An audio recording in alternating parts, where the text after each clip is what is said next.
प्रिय विद्यार्थी मित्रांनो, आपण मॅथमॅटिकल मेथड्स हा स्टेट बोर्डला मधला चॅप्टर की जो NCERT मध्ये मोशन इन प्लेन या नावाने ओळखला जातो किंवा तेच कंटेंट त्या चॅप्टरमध्ये आहे त्याचं आणि त्याचे प्रिव्हियस इयर क्वेश्चनचा पहिला भाग आपण पाहिला, पार्ट फर्स्ट पाहिला की ज्याच्यामध्ये आपण 1992 पासून 2005 पर्यंतचे सगळे PYQ म्हणजे प्रिव्हियस इयर क्वेश्चन्स पाहिले आणि त्याला तुमचा खूप भरभरून प्रतिसाद सुद्धा मिळाला।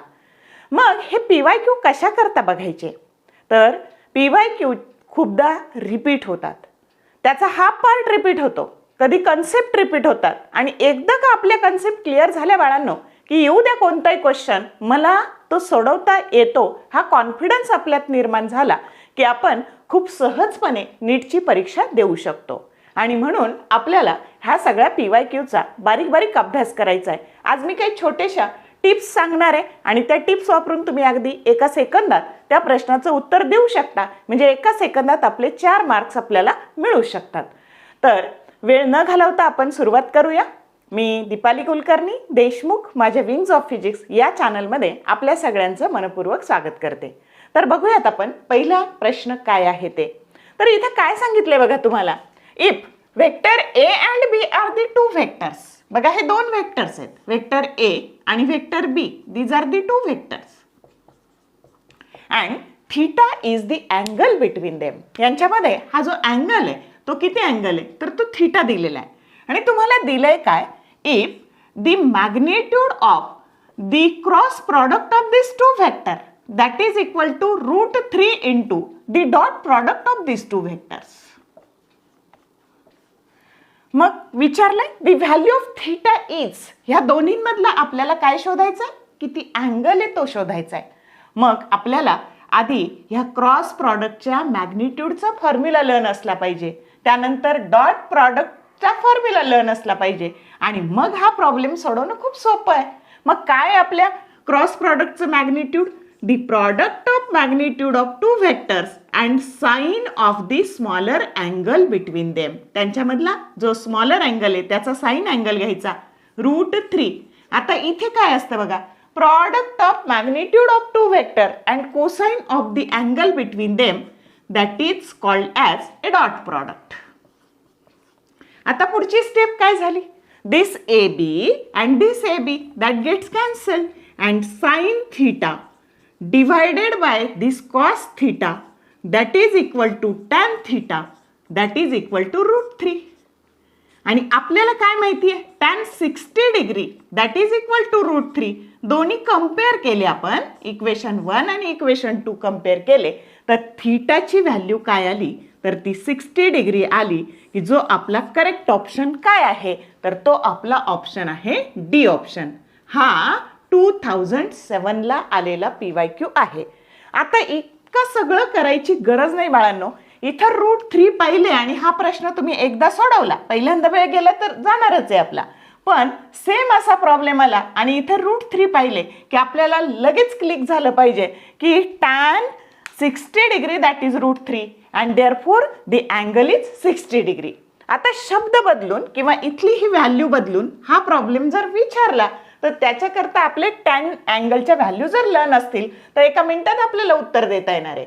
मग आता ह्या √3च्या जागी जर 1/√3 दिलेलं असलं की दिस इज इक्वल टू 1/√3 तर तुमचा थीटा येणार आहे 30 degree, because tan 30 that is equal to 1/√3।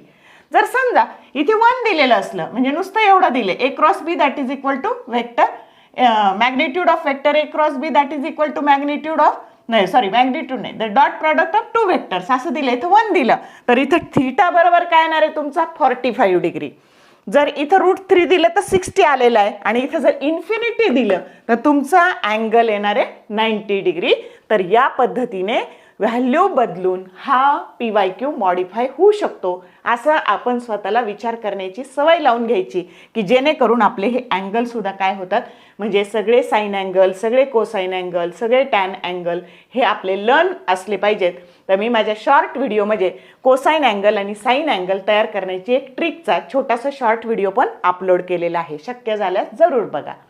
म्हणजे घाई गर्दीत कधी जर विसरला अँगल तर आपल्याला त्याची ट्रिक माहिती असेल तर आपण तो पटकन सॉल्व करू शकतो. ओके, आता हा PYQ हा 2004ला विचारलाय, पण मी त्याला नंतर घेतला. का नंतर घेतला तर त्याचा हा पार्ट इथाच आहे आणि पुढे फक्त एक्सटेंड करायचं आहे आपल्याला. मग काय दिलंय बघू आपण. If magnitude of A cross B that is equal to √3 into vector A dot B then the value of magnitude of A plus B. आता आपल्याला ह्या magnitude of A plus B ची व्हॅल्यू फक्त विचारलेली आहे. आता बघा, हा वेक्टर A असेल, त्यानंतर हा वेक्टर B असेल, तर ट्रायंगल लॉ नुसार हा तुमचा जो रिझल्टंट आहे तर तो असतो A प्लस B आणि त्याचं जे मॅग्निट्यूड आहे ते मॅग्निट्यूड आपल्याला मिळत असतं स्क्वेअर रूट ऑफ, याचं डेरिवेशन आपण ऑलरेडी शिकलेलो आहे, A square plus B square plus twice AB cos of theta. आता इथपर्यंत आपल्याला माहिती आहे कसं सोडवायचं ते. थिटाची व्हॅल्यू मिळालेली आहे आपल्याला किती, 60 डिग्री. मग इथे जर आपण कॉस 60 डिग्री घातले तर कॉस 60 डिग्रीची व्हॅल्यू असते 1/2. मग इथे घातले बघा आपण, next step, A square plus B square plus twice AB cos of 60 degree. आणि ह्या कॉस ऑफ 60 डिग्रीची किंमत आपण टाकली ती आहे 1/2. साइन 30 आणि कॉस 60 सारखेच असतात. मग हे 2 आणि हे 2 काय झाले, कॅन्सल झाले आणि शिल्लक काय राहिलं तर इथे शिल्लक राहिलं AB फक्त प्लस AB. आणि जे आपल्याला इथे असंही लिहिता येऊ शकतं, हे जर स्क्वेअर रूट आपण काढलं तर A square plus B square plus AB raise to 1/2. Square root काढून टाकलं आणि जो आपला ऑप्शन काय आहे तो ऑप्शन A आहे. समजलं. म्हणजे ह्या PYQचा हा पार्ट इथं रिपीट झालेला आहे. पुन्हा सेम तेच, जर समजा तुम्हाला इथली व्हॅल्यू बदलून दिली तर तुमचा अँगल बदलणार आहे, त्यानुसार ह्या कॉस थिटाची व्हॅल्यू बदलणार आहे आणि पुढचे ऑप्शन्स बदलणार आहे. म्हणजे हा बदल ह्या PYQ मध्ये सुद्धा होऊ शकतो. म्हणजे एकदा हे कळलं तर हा सोडवणं सोपं आहे का नाही. आता याचा हा पार्ट कळला ना बाळांनो, हे एकदा कळलं ना की याचा उपयोग करून पुढचं PYQ सोडवायचं आहे. मग काय आहे समजलं का. मग हे 2007 आणि 2004 हा आधी विचारलाय आणि हा नंतर विचारलाय, म्हणजे याचा हाफच पार्ट नंतर विचारला गेलाय. आलं लक्षात. पण घेताना मी सोयीस्कर जावं म्हणून हा आधी घेतला आणि हा नंतर घेतला. ओके, चला मग पुढचं बघूयात आपण PYQ.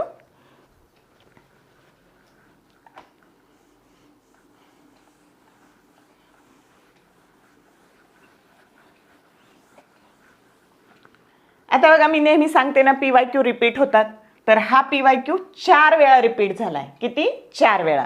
काय दिलंय बघा, the vectors vector A and B are such that magnitude of sum of the two vectors that is equal to magnitude of the subtraction of this two vector the angle between two vector. आपल्याला याच्यामधला angle काढायचा आहे की ज्याला आपण theta म्हणूयात, तो आपल्याला काढायचा आहे.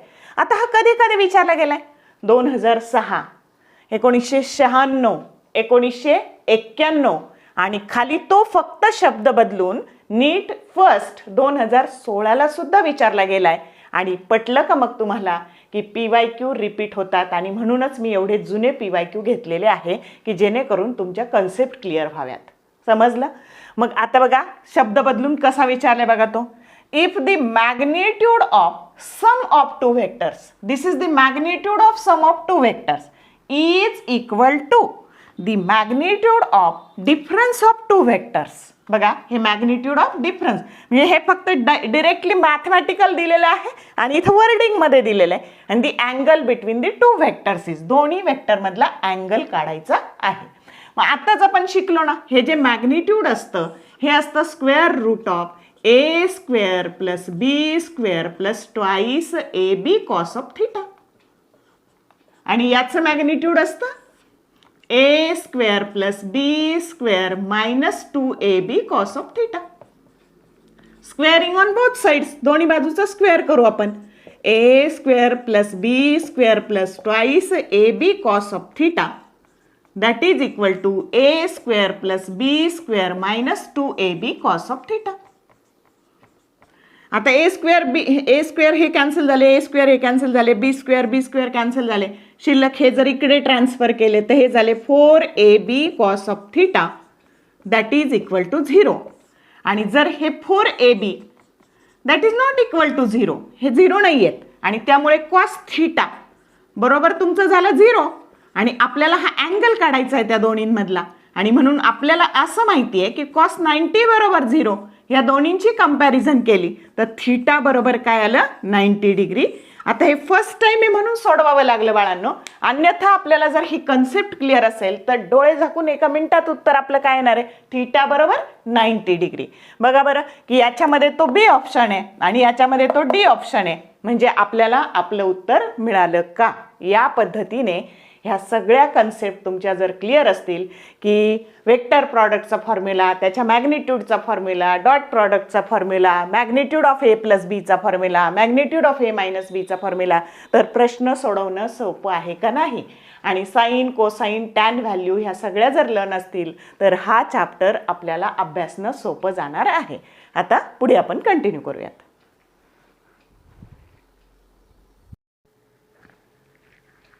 Next question number 5. If vectors, vector A cos omega t I cap plus sin omega t j cap and vector B cos omega t by 2 I cap plus sin omega t by 2 j cap are the functions of time, then the value of t, t ची value काढायची आहे, at which they are orthogonal. Orthogonal that is nothing but perpendicular to each other. बघा मग आता आपल्याला ह्या T ची value शोधायची आहे.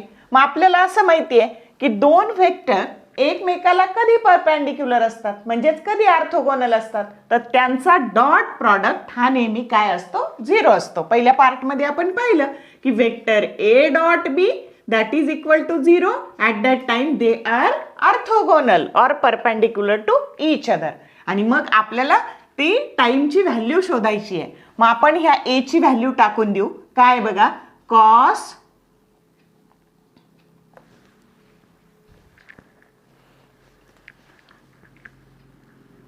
ओमेगा टी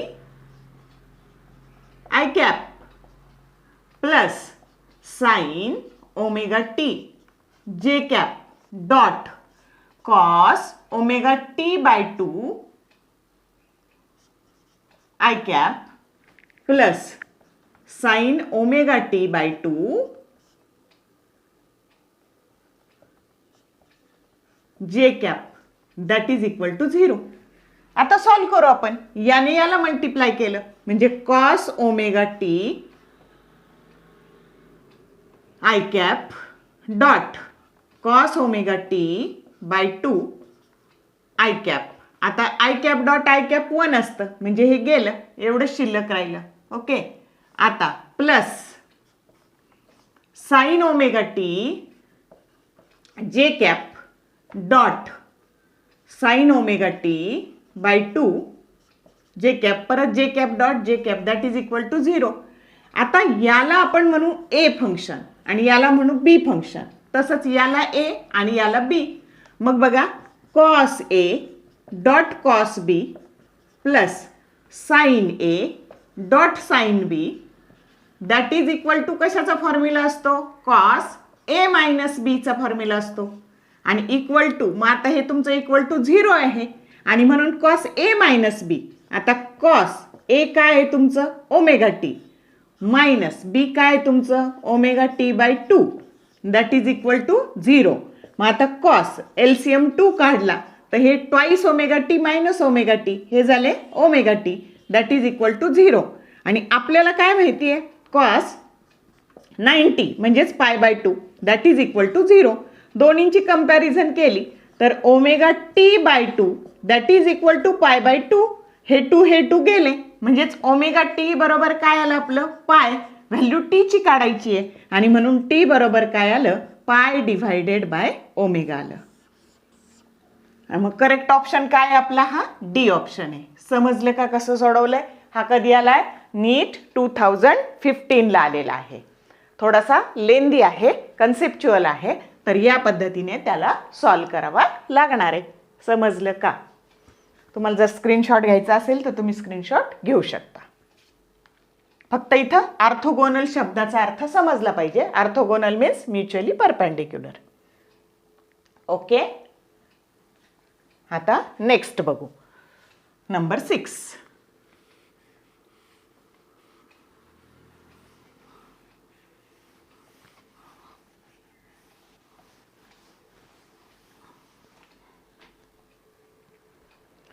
आता काय बघा, a body of mass 1 kilogram. बॉडीचं मास हे 1 किलोग्राम आहे. Begins to move under the action of time dependent force. की ज्या फोर्सची किंमत तुम्हाला किती दिलेली आहे, हा टाइम डिपेंडंट फोर्स आहे. That is 2t I cap plus thrice t square j cap newton. Where I cap and j cap are the unit vectors along x and y axis. What power will be developed by the force at time t? आपल्याला power काढायची आहे. मग आता बघा, जेव्हा मी तुम्हाला सांगितलं की आय कॅप, जे कॅप, के कॅपच्या स्वरूपात जेव्हा दिलेले ऑप्शन नसतात तिथे डॉट प्रॉडक्ट असतो. मग आता पॉवर हा कशाचा डॉट प्रॉडक्ट आहे, तर तो फोर्स आणि पॉवर ही स्केलर क्वांटिटी आहे, सॉरी, आणि ती फोर्स आणि व्हेलॉसिटी याचा काय आहे, तर ती डॉट प्रॉडक्ट आहे. म्हणजे आपल्याला ह्या दिलेल्या एका छोट्याशा माहितीवरून ही व्हेलॉसिटी शोधायची आहे की त्या बॉडीचं मास 1 किलोग्राम आहे. मग आता बघा, आपल्याला असं माहिती आहे एफ इथे बाजूला शोधते मी, इथे खाली शोधते. F that is equal to m a, mass into acceleration. आणि म्हणून ए बरोबर, आता ह्या मासची किंमत जर 1 टाकली तर that is equal to vector A. मग F that is equal to A. मग आता हा तुमचं ॲसिलरेशन काय झालं, तर ॲसिलरेशन आणि फोर्स सारखाच झाला. मग ॲसिलरेशन झालं तुमचं हा व्हेक्टर काय, 2t I cap plus 3t square जे कॅप. हे झालं ॲसिलरेशन मीटर पर सेकंड स्क्वेअर. आता याच्यावरून व्हेलॉसिटी कशी काढायची, तर जेव्हा ॲसिलरेशन माहिती असतं आणि त्याच्यावरून व्हेलॉसिटी काढायची असते तर आपल्याला त्याचं इंटिग्रेशन घ्यावं लागतं.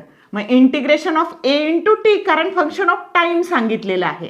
आणि मग ह्या व्हॅल्यूचं जर आपण इंटिग्रेशन घेतलं तर आपल्याला म्हणजे ॲसिलरेशनचं जर इंटिग्रेशन घेतलं तर व्हेलॉसिटी मिळणार आहे. आणि याचं जर आपण 0 to t मध्ये याचं इंटिग्रेशन घेतलं 2t I cap plus 3t square जे cap into D T. Function of time आहे म्हणजे ए इंटू डी टी येईल. तर इथं डी टी. तर आता काय येईल याचं इंटिग्रेशन, याचं इंटिग्रेशन येईल बघा 2t square by 2 I cap plus thrice t cube divided by 3 जे कॅप. आणि मग हे 2 2 कॅन्सल झाले, 3 3 कॅन्सल झाले आणि व्हेलॉसिटीची व्हॅल्यू काय मिळाली, तर 2t square I cap plus T cube जे कॅप. मग आता इथं फोर्सची व्हॅल्यू टाकून देऊ. काय मिळाली आपल्याला फोर्सची value, 2t I cap plus 3t square जे कॅप. आणि व्हेलॉसिटी काय मिळाली, t square I cap plus T cube जे कॅप. आता सोडवायचं, याने याला आय ची टर्म मल्टिप्लाय झाली तर twice t into t square that is thrice t cube. आणि प्लस आता याचं multiplication thrice t square dot t cube that is thrice t raise to 5. ही झाली तुमची पॉवर आणि युनिट आलं त्याचं वॅट. पॉवरचं याचं युनिट वॅट. कळलं का कसं सोडवायचं? बघा परत एकदा सांगते. काय काढायचंय आपल्याला, फोर्स दिलाय, मास दिलाय त्या बॉडीची आणि तिची पॉवर काढायची, ते फंक्शन ऑफ टाइम आहे. मग आता बघा आपल्याला आधी ही व्हेलॉसिटी काढण्याकरता power that is is scalar quantity and it is the scalar product of force and velocity. मग आता फोर्स अँड व्हेलॉसिटी काढायचं तर त्याच्यासाठी आपल्याला काय करावं लागेल, तर आधी ॲसिलरेशन काढलं आपण हा फॉर्म्युला वापरून. ॲसिलरेशन म्हणजेच काय, तर मग त्याच्याहून हे ॲसिलरेशन मिळालं आपल्याला. फोर्स आणि ॲसिलरेशन सारखंच आलं या केसमध्ये, मास 1 किलोग्राम असल्यामुळं. मग ॲसिलरेशनहून व्हेलॉसिटी काढायची असेल तर आपल्याला काय करावं लागतं, तर इंटिग्रेशन घ्यावं लागतं ॲसिलरेशनचं. बघा लक्षात ठेवा, डिस्प्लेसमेंट वरून जर व्हेलॉसिटी काढायची, व्हेलॉसिटीहून ऍसिलरेशन काढायचं तर डेरिव्हेटिव्ह घ्यावं लागतं, आणि उलट यायचं ऍसिलरेशनहून व्हेलॉसिटी काढायची तर इंटिग्रेशन, किंवा व्हेलॉसिटीहून डिस्प्लेसमेंट काढायचं तर इंटिग्रेशन. लक्षात ठेवा ही ट्रिक. आलं का लक्षात? सरळ गेलं डिस्प्लेसमेंटहून व्हेलॉसिटी, व्हेलॉसिटीहून ऍसिलरेशन तर डेरिव्हेटिव्ह, आणि उलट ऍसिलरेशनहून व्हेलॉसिटी, व्हेलॉसिटीहून डिस्प्लेसमेंट तर काय घ्यायचं? Integration, because they are the reverse process. मग आपल्याकडे ऍसिलरेशन आहे, काढायची व्हेलॉसिटी, म्हणून काय काढायचं? इंटिग्रेशन. म्हणून ऍसिलरेशन एवढं दिलेलं आहे, त्याचं इंटिग्रेशन घेतलं तर इंटिग्रेशन आपल्याला एवढं मिळतं, t² i cap plus t³ j cap, जी काय आहे व्हेलॉसिटी ती इथे टाकून दिली आणि सोडवलं. डॉट प्रॉडक्ट घेतलं की डिरेक्टली हे झालं. मग आपला जो करेक्ट ऑप्शन काय मिळाला आपल्याला? तर 2t³ प्लस 3t⁵ वॅट, की जो आपला काय ऑप्शन आहे? तर तो बघा इथे t⁵ वाला ऑप्शन एकच आहे, आणि तो आहे ऑप्शन बी. म्हणजे करेक्ट ऑप्शन काय मिळाला? बी मिळाला. या पद्धतीने हे सोडवायचे. हे सुद्धा लेंदी आहे आणि कन्सेप्च्युअल आहे. ओके, आता पुढचं बघूयात आपण.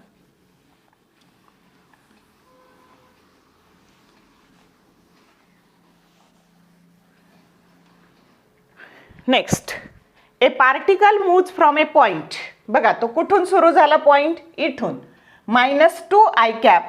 मग याला आपण पोझिशन वेक्टर म्हणू. Vector r1 that is equal to -2 i cap plus 5 j cap. इथून सुरू झाला. मग आता काय? 2 कुठपर्यंत? तर हा पोझिशन वेक्टर r2 काय दिलाय त्यांनी तुम्हाला? 4 j cap plus thrice k cap. When a force of, किती फोर्स आहे? तर force of 4 i cap. Force दिलाय बघा तुम्हाला 4 i cap plus 3 j cap newton is applied. How much work has been done by the force. आपल्याला काढायचं work done. आता हा कधी आलाय? तर हा नीट फर्स्ट 2016ला आलाय, आणि हा नीट सेकंड 2016ला आलाय. नीटची जी सेकंड एक्झाम झाली त्याच्यात 2016ला आलाय.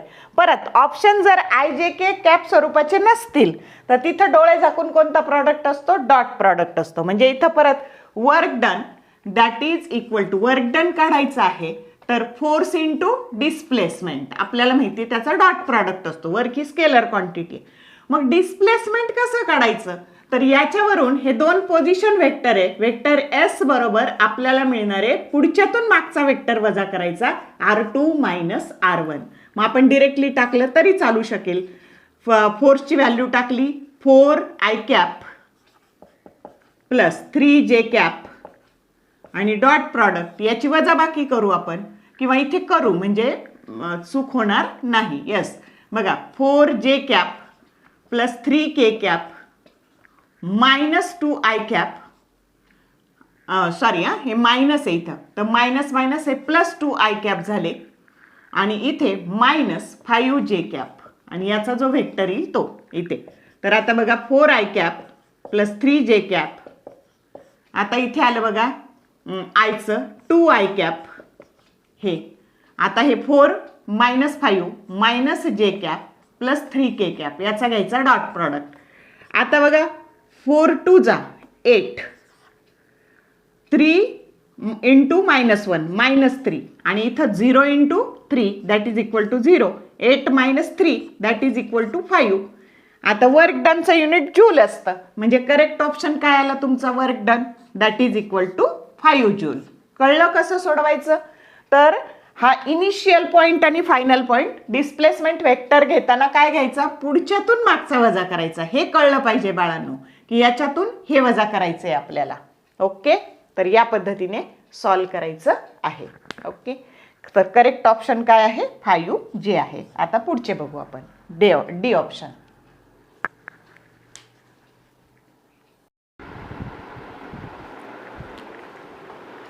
Next question number 8.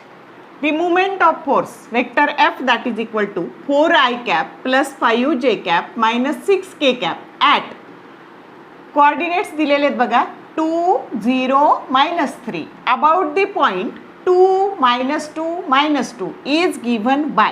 आपल्याला मोमेंट ऑफ फोर्स काढायचा आहे, म्हणजे टॉर्क काढायचा आहे, आणि टॉर्कचा फॉर्म्युला काय आहे बघा? तर R क्रॉस F.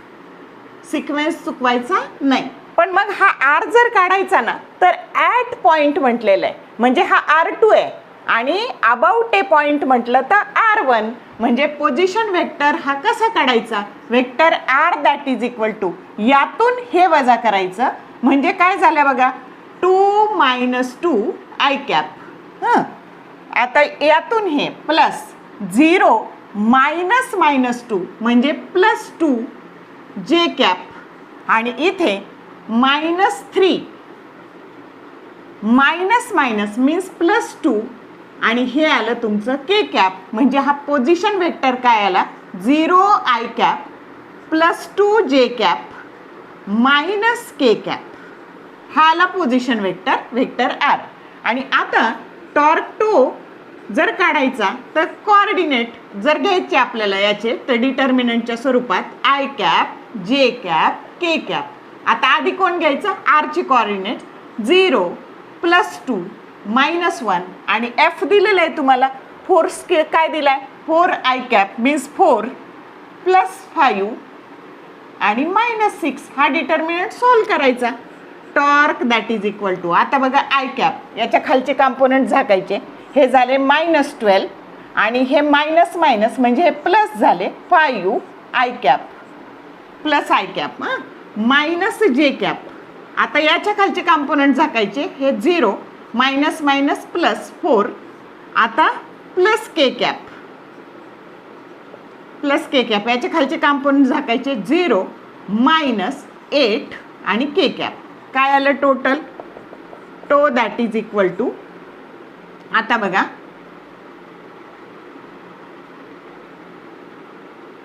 हे -7 I cap -4 J cap -8 K cap. बघा बरं कोणता वेक्टर आहे हा, -7 I cap -4 J cap -8 K cap. म्हणजे करेक्ट ऑप्शन काय आलेला आहे तुमचा, डी आलेला आहे. हा कधी आलेला आहे, नीट 2018ला आलेला आहे. समजलं का? म्हणजे टॉर्कवर खूप सारे PYQ आलेले आहे, असं तुमच्या लक्षात आलं का? पहिल्या पार्टमध्ये पण 2 आलते, इथे पण 2 आलेले आहेत आणि तीच कन्सेप्ट रिपीट झालेली आहे. समजलं का? स्क्रीनशॉट घेऊ शकता. फक्त ॲट असेल ना तर तो R2, अबाउट दी म्हटलं ना तर तो म्हणजे दिस मायनस दिस असं घ्यायचं. हे महत्त्वाचं आहे. ते कुठून कुठं घेतलं ते कळलं तरच पुढचं बरोबर येणार आहे सगळं न्यूमरिकल. ओके, आता नेक्स्ट घेऊ आपण and that is the last.